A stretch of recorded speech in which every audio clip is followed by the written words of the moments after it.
Hello friends, welcome back in daily current affairs of Himachal Pradesh. तो हम discuss करेंगे 21 and 22 जुलाई 2020 के करंट अफेयर्स। और इस सेशन के एंड में हम कुछ क्वेश्चन भी प्रैक्टिस करेंगे जो कि इस डिस्कशन पे बेस्ड होंगे। और अगर आपको इस सेशन की पीडीएफ चाहिए तो आप मेरे टेलीग्राम चैनल से ले सकते हैं, जिसका लिंक मैं डिस्क्रिप्शन बॉक्स में दिया हुआ है, या फिर आप टेलीग्राम में सर्च कर सकते हैं हिमाचल सक्सेस बुक, और वहाँ पर भी आप इस सेशन की पीडीएफ प्राप्त कर सकते हैं। तो स्टार्ट करते हैं हमारी आज की discussion. Number first is Atal tunnel, जिसे हम रोहतांग टनल के नाम से भी जानते हैं।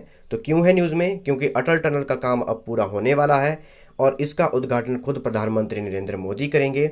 और प्रधानमंत्री नरेंद्र मोदी इसका उद्घाटन सितंबर महीने के प्रथम सप्ताह में करेंगे। वहीं बात की जाए एक और न्यूज़ की, तो अटल टनल के दोनों छोर पर बनने वाले जो स्वागत द्वार हैं, उन स्वागत द्वारों को काष्ठकुणी शैली द्वारा बनाया जाएगा और इसके लिए डिज़ाइन तैयार किया गया है। और जो लोकल आर्किटेक्ट हैं, स्थानीय आर्किटेक्ट हैं दुनीचंद, उनके द्वारा ये डिज़ाइन तैयार किया गया है। आप देख सकते हैं तस्वीर में, इस तरह का स्वागत द्वार बनाया जाएगा दोनों छोर पर, दोनों एंट्रेंस पर इस तरह का स्वागत द्वार बनाया जाएगा अटल टनल के। अगर बात की जाए काष्ठकुणी शैली की, जिसे काटकोणी आर्किटेक्चर भी कहते हैं, इसे केटर क्रीबेज आर्किटेक्चर भी कहते हैं। और भारत में मुख्य रूप से नॉर्थ इंडिया में इसके काफ़ी डिज़ाइन देखे जाते हैं, और नॉर्थ इंडिया में हिमाचल प्रदेश में ज़्यादा डिज़ाइन देखे जाते हैं, ज़्यादा बिल्डिंग्स के डिज़ाइन इस बेसिस पे बनाए गए हैं। अगर बात की जाए कुछ फेमस टेम्पल्स की, हिमाचल प्रदेश के कुछ फेमस टेम्पल भी इस शैली से बनाए गए हैं। जैसे शिमला डिस्ट्रिक्ट के सरहान में भीमा काली टेम्पल है, वो भी काटकुनी आर्किटेक्चर से बनाया गया है, काष्ठकुनी शैली से बनाया गया है। साथ ही में कुल्लू डिस्ट्रिक्ट के मनाली में जो हडिम्बा देवी टेम्पल है, उसे भी काटकुनी शैली से बनाया गया है। साथ ही में हमने कुछ बुक्स में पढ़ा है कि ये टेम्पल पगोड़ा स्टाइल से बने हैं। तो डिस्कस करते हैं कि क्या डिफरेंस है काष्ठकुनी शैली में और पगोड़ा स्टाइल में।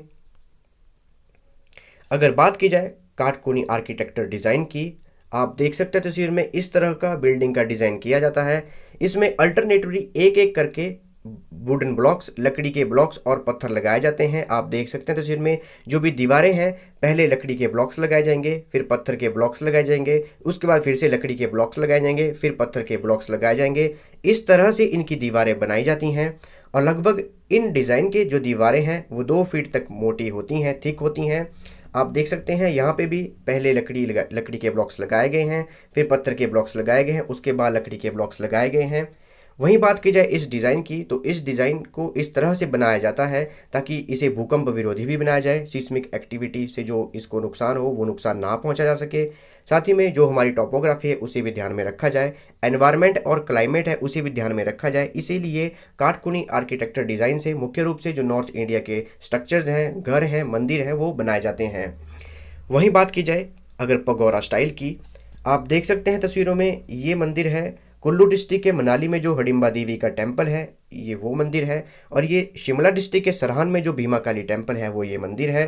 तो इनकी जो दीवारें हैं वो काष्ठकुनी शैली से बनाई गई हैं, और इनकी जो छतें हैं, दोनों मंदिरों की जो छतें हैं वो पगोरा स्टाइल से बनाई गई हैं। ये डिफरेंस है हमारा काष्ठकुनी शैली में और पगोरा शैली में। अगर बात की जाए रोहतांग टनल की, आप देख सकते हैं तस्वीर में, ये रोहतांग टनल तैयार हो रही है, इसका काम चला हुआ है। तो ये पीर पंजाल की ईस्टर्न रेंज में स्थित है और ये लेह मनाली हाईवे पे स्थित है। वहीं बात की जाए इसकी लंबाई की, तो अगर न्यूज़पेपर की बात की जाए तो न्यूज़पेपर में इसकी लंबाई दी गई है 8.9 किलोमीटर। और जो इंटरनेट रिसोर्सेज हैं जैसे विकीपीडिया, वहाँ पे 8.8 किलोमीटर इसकी डिस्टेंस लंबाई दी गई है। साथ ही में अगर इस टनल का निर्माण कंप्लीट होता है तो इस टनल के निर्माण होने के पश्चात जो मनाली और केलॉन्ग के बीच का 46 किलोमीटर का डिस्टेंस है वो कम हो जाएगा, और काफ़ी सहूलियत होगी लोगों को एक जगह से दूसरी जगह आने जाने में, मनाली से केलॉन्ग जाने के लिए, क्योंकि बर्फ़ के कारण जो रोहतांग पास है वो बंद हो जाता है। तो इस वजह से इस टनल का निर्माण किया जा रहा है। वहीं बात की जाए समुद्र तल से ऊंचाई की, इसके एलिवेशन की, तो लगभग 10,171 फीट की ऊंचाई पर इसका निर्माण किया जा रहा है। अगर बात की जाए इसके ऑपरेटर्स की कि किन्हें किस कंपनी के द्वारा इसे बनाया जा रहा है, तो बॉर्डर रोड ऑर्गेनाइजेशन है वो मुख्य ऑपरेटर हैं इस टनल के। साथ ही में ऑस्ट्रेलिया और भारत की एक जॉइंट वेंचर कंपनी है जिसका नाम है स्ट्रॉबेग एफकॉन कंपनी, वो कंपनी इस टनल का निर्माण कर रही है। वहीं बात की जाए इस टनल के नामकरण की, तो जो हमारे फॉर्मर प्राइम मिनिस्टर थे भारत के अटल बिहारी वाजपेयी जी, तो उनका जन्मदिन था 25 दिसंबर 2019 को। तो उस दिन नरेंद्र मोदी हमारे जो प्रधानमंत्री हैं वर्तमान में, उन्होंने अनाउंसमेंट की और रोहतांग टनल का नाम चेंज करके अटल टनल रख दिया गया। Next is HP Shiva project. अगर बात की जाए इस प्रोजेक्ट की फुल फॉर्म की, तो इसकी फुल फॉर्म है Himachal Pradesh subtropical horticulture irrigation and value addition project.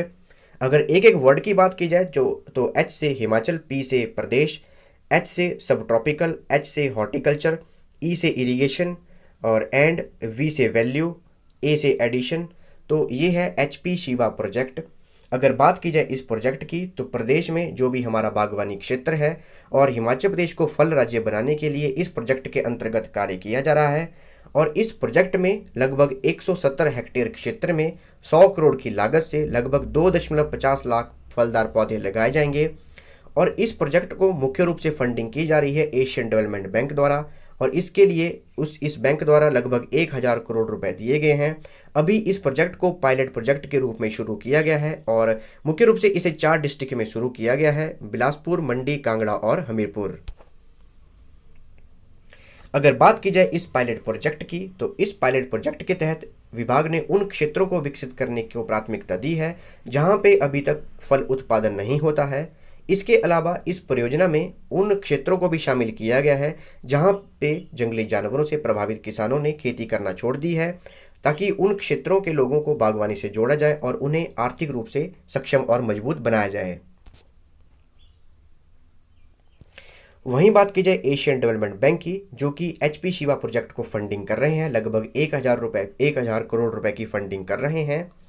तो ये एक रीजनल डेवलपमेंट बैंक है जिसकी स्थापना 19 दिसंबर 1966 को की गई थी और इसका हेडक्वार्टर है फिलीपाइंस के मंडालुयोंग, मनीला में। और लगभग 68 कंट्रीज, 68 देश इसके मेंबर्स हैं।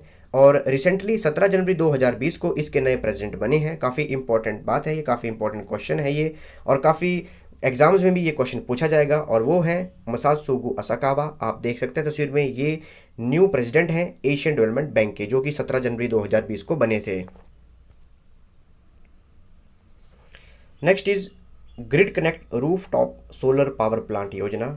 अगर बात की जाए इस योजना की, तो इस योजना के तहत प्रदेश में कोई भी व्यक्ति अपने घर की छत पर अगर 10 किलोवाट तक का सोलर पावर प्लांट लगाना चाहता है तो इस योजना के तहत लगा सकता है। और केंद्र सरकार 10 किलोवाट तक के सोलर प्लांट के लिए लगभग 40% की सब्सिडी प्रदान करेगी। अगर बात की जाए इस सब्सिडी की, तो अगर इस योजना के तहत 3 किलोवाट तक का सोलर पावर प्लांट लगाया जाता है तो 40% सब्सिडी दी जाएगी। अगर 3 किलोवाट से लेकर 10 किलोवाट तक का सोलर पावर प्लांट लगाया जाता है तो उसके लिए केंद्र सरकार 20% तक की सब्सिडी प्रदान करेगी। वहीं बात की जाए हिमाचल प्रदेश में इस योजना को लागू करने की, तो हिमाचल प्रदेश में इस योजना को लागू किया जा रहा है हिमऊर्जा द्वारा। वहीं बात की जाए इस योजना की, तो इसके लिए अब ऑनलाइन आवेदन भी कर सकते हैं। हिमऊर्जा ने ऑनलाइन वेबसाइट पे ऑनलाइन आवेदन कर सकते हैं। और साथ ही में हिमाचल प्रदेश सरकार इसके लिए भी सब्सिडी प्रदान करेगी और लगभग 4000 रुपये इसके लिए सब्सिडी प्रदान की जाएगी हिमाचल प्रदेश सरकार द्वारा, जो कि डायरेक्ट बैंक में ट्रांसफ़र किए जाएंगे। जिन्होंने आवेदन किया है, जो भी लाभार्थी हैं, उनके बैंक में ट्रांसफ़र किए जाएंगे।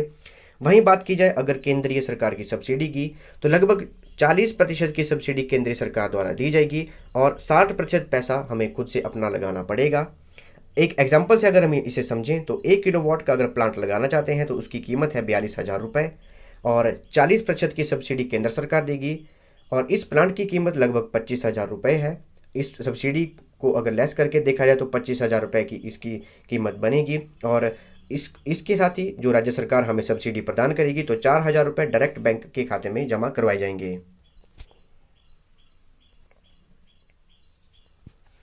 नेक्स्ट इज मुख्यमंत्री स्वावलंबन योजना। मुख्यमंत्री स्वावलंबन योजना न्यूज़ में क्यों है? क्योंकि काफ़ी टाइम से ये न्यूज़ में है, क्योंकि रिसेंटली इन्होंने ऑनलाइन पोर्टल तैयार किया है कि अगर कोई अप्लाई करना चाहता है मुख्यमंत्री स्वावलंबन योजना के लिए तो ऑनलाइन पोर्टल से अप्लाई कर सकता है। अब एक और इन्होंने नई अनाउंसमेंट की है। तो मुख्यमंत्री स्वावलंबन योजना के तहत अगर कोई भी विधवा महिला है तो उन्हें अब 35% की सब्सिडी दी जाएगी और ये सब्सिडी सभी कैटेगरीज में सबसे ज़्यादा सब्सिडी दी जाएगी, 35% की सब्सिडी। अगर बात की जाए इस योजना की, तो 25 मई 2018 को इस योजना को शुरू किया गया था। तो हिमाचल प्रदेश का कोई भी मूल निवासी है जिसकी उम्र 18 वर्ष से 45 वर्ष तक है और अगर वो बेरोजगार है और वो रोजगार लगाना चाहता है तो इस योजना के लिए आवेदन कर सकता है। अगर बात की जाए इस योजना में सब्सिडी की, तो कोई भी बेरोजगार युवा अगर 60 लाख तक का निवेश करना चाहता है, मशीनरी लगाना चाहता है, तो राज्य सरकार उसे 25% तक की सब्सिडी देगी। जॉबलेस महिला अगर 60 लाख रुपए तक निवेश करना चाहती है तो उसे 30% सब्सिडी दी जाएगी। और अगर विधवा महिला कोई मशीनरी लगाना चाहती है, उद्योग लगाना चाहती है 60 लाख रुपए तक, तो उसे 35% की सब्सिडी दी जाएगी हिमाचल प्रदेश सरकार द्वारा। और ये 35% की सब्सिडी इन तीनों कैटेगरी में ही सबसे ज़्यादा परसेंटेज है। साथ ही में हिमाचल प्रदेश सरकार 40 लाख रुपए तक 3 साल के लिए 5% की ब्याज पर सब्सिडी प्रदान करेगी और किराए की ज़मीन के लिए 1% दर पर ब्याज भी दिया जाएगा। साथ ही में अगर कोई भूमि खरीदना चाहता है तो उसके लिए जो स्टैंप ड्यूटी है उसे 6% से कम कर 3% कर दिया गया है। नेक्स्ट इज पंडित दीनदयाल उपाध्याय अंत्योदय कृषि पुरस्कार। तो सोलन जिले के एक किसान हैं कर्ण सिंह ठाकुर, आप देख सकते हैं तस्वीर में, ये है कर्ण सिंह ठाकुर। तो इन्हें पंडित दीनदयाल उपाध्याय अंत्योदय कृषि पुरस्कार से सम्मानित किया गया है और ये सम्मान उन्हें दिया गया है Indian council of agriculture research द्वारा। अगर बात की जाए उन्हें ये सम्मान क्यों दिया जा रहा है, तो वर्ष 2012 और 13 में उन्होंने 100 वर्ग मीटर की भूमि पर उन्होंने फूल लगाए थे, पुष्प लगाए थे, उनका उत्पादन कार्य शुरू किया था और साथ ही में उन्होंने स्थानीय लोगों को रोजगार भी प्रदान किया था। और अब उन्होंने लगभग 3000 वर्ग मीटर की खेती में कार्नेशन की खेती की है, साथ ही में फल लगाए हैं और काफ़ी लोगों को रोजगार प्रदान भी कर रहे हैं। इसीलिए उन्हें पंडित दीनदयाल उपाध्याय अंत्योदय कृषि पुरस्कार से सम्मानित किया गया है। Next is Himachal Pradesh university Shimla. तो ये हिमाचल प्रदेश यूनिवर्सिटी शिमला न्यूज़ में क्यों है, क्योंकि 22 जुलाई को इन्होंने अपना 51वां स्थापना दिवस मनाया और अपने 50 वर्ष पूरे कर लिए और स्वर्ण जयंती समारोह भी मनाया। अगर बात की जाए हिमाचल प्रदेश यूनिवर्सिटी की, तो इसकी स्थापना की गई थी 22 जुलाई 1970 को और 50 वर्ष पूरे हो गए हैं और 51वां स्थापना दिवस था हिमाचल प्रदेश यूनिवर्सिटी का 22 जुलाई को। अगर बात की जाए इसकी लोकेशन की, तो शिमला डिस्ट्रिक्ट के समर हिल में स्थित है हमारी हिमाचल प्रदेश यूनिवर्सिटी और इसके चांसलर हैं जो हमारे गवर्नर ऑफ हिमाचल प्रदेश हैं बंडारू दत्तात्रेय, वो इसके चांसलर हैं। वहीं बात की जाए इसके वाइस चांसलर की, तो 26 वाइस चांसलर हैं इसके प्रोफेसर सिकंदर कुमार, आप देख सकते हैं तस्वीर में, ये हैं प्रोफेसर सिकंदर कुमार जो कि 26वें वाइस चांसलर हैं हिमाचल प्रदेश यूनिवर्सिटी शिमला के। अगर बात की जाए कुछ लेटेस्ट रैंकिंग्स की, तो इस वर्ष लेटेस्ट रैंकिंग्स जारी की गई थी।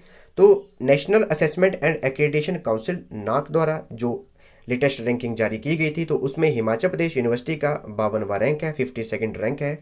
और नेशनल इंस्टीट्यूशन रेटिंग फ्रेमवर्क द्वारा जो रैंकिंग जारी की गई थी, तो हिमाचल प्रदेश यूनिवर्सिटी का 169th रैंक है इस वर्ष का। तो ये थी हमारी आज की डिस्कशन। अब हम रिवाइज करते हैं हमने क्या क्या डिस्कस किया। सबसे पहले हमने डिस्कस किया कास्ट कुणी शैली के बारे में। नंबर 2 हमने डिस्कस किया अटल टनल के बारे में। नंबर 3 हमने डिस्कस किया HP शिवा प्रोजेक्ट के बारे में। नंबर 4 पे हमने डिस्कस किया ग्रिड कनेक्ट रूप टॉप सोलर पावर प्लांट योजना के बारे में। नंबर 5 पे हमने डिस्कस किया मुख्यमंत्री स्वावलंबन योजना के बारे में। और नंबर 6 पे हमने डिस्कस किया पंडित दीनदयाल उपाध्याय अंत्योदय कृषि पुरस्कार के बारे में। और एंड में हमने डिस्कस किया हिमाचल प्रदेश यूनिवर्सिटी शिमला के बारे में। अब हम कुछ क्वेश्चन प्रैक्टिस करेंगे जो कि इस डिस्कशन पे बेस्ड होंगे। तो स्टार्ट करते हैं हमारी question practice. Number first question is which temples of Himachal Pradesh are built in Kathkuni architecture design. तो काठकुनी शैली से हिमाचल प्रदेश के कौन से मंदिरों का निर्माण किया गया है। तो ये हमारे पास 4 ऑप्शंस हैं और आपके पास 5 सेकंड है इस क्वेश्चन को अटेम्प्ट करने के लिए। अटेम्प्ट कीजिए, आपका टाइम शुरू होता है अब।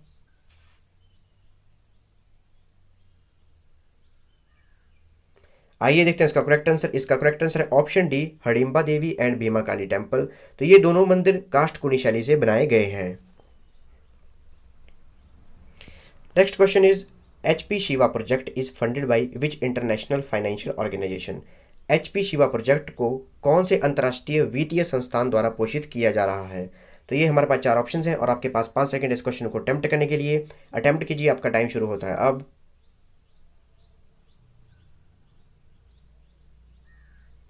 आइए देखते हैं इसका करेक्ट आंसर। इसका करेक्ट आंसर है option B, Asian Development Bank. तो HP शिवा प्रोजेक्ट को फंडेड किया जा रहा है, फंडिंग की जा रही है एशियन डेवलपमेंट बैंक द्वारा। Next question is how much amount will be transfer to bank account of beneficiary of grid connect rooftop solar power project scheme by Himachal Pradesh government. Grid connect rooftop solar power project के अंतर्गत हिमाचल प्रदेश सरकार द्वारा लाभार्थी के bank खाते में कितनी धनराशि भेजी जाएगी। तो ये हमारे पास 4 ऑप्शंस हैं और आपके पास 5 सेकंड इस क्वेश्चन को अटेम्प्ट करने के लिए। अटेम्प्ट कीजिए, आपका टाइम शुरू होता है अब।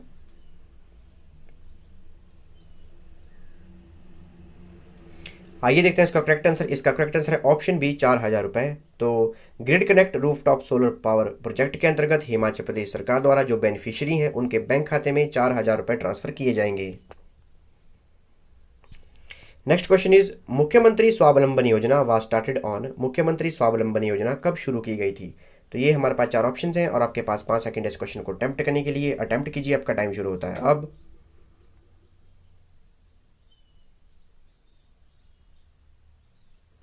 आइए देखते हैं इसका करेक्ट आंसर। इसका करेक्ट आंसर है ऑप्शन बी, 25 मई 2018 को मुख्यमंत्री स्वावलंबन योजना शुरू की गई थी।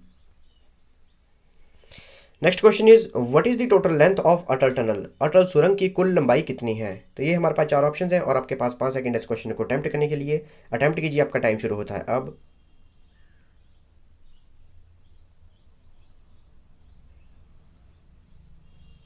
आइए देखते हैं इसका करेक्ट आंसर। इसका करेक्ट आंसर है ऑप्शन डी, 8.8 किलोमीटर और 8.9 किलोमीटर।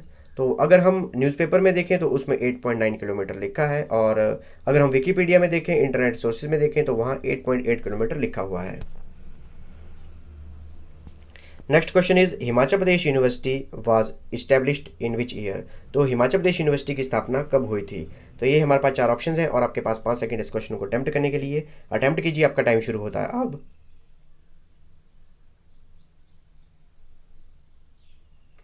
आइए देखते हैं इसका करेक्ट आंसर। इसका करेक्ट आंसर है ऑप्शन बी, 22 जुलाई 1970 को हिमाचल प्रदेश यूनिवर्सिटी की स्थापना की गई थी। तो ये थी हमारी आज की डिस्कशन, और अगर आपको लास्ट 6 मंथ की रिवीजन सीरीज करनी है तो आप हमारी डिस्कशन देख सकते हैं। So thanks for watching video. Do like, share and subscribe my channel.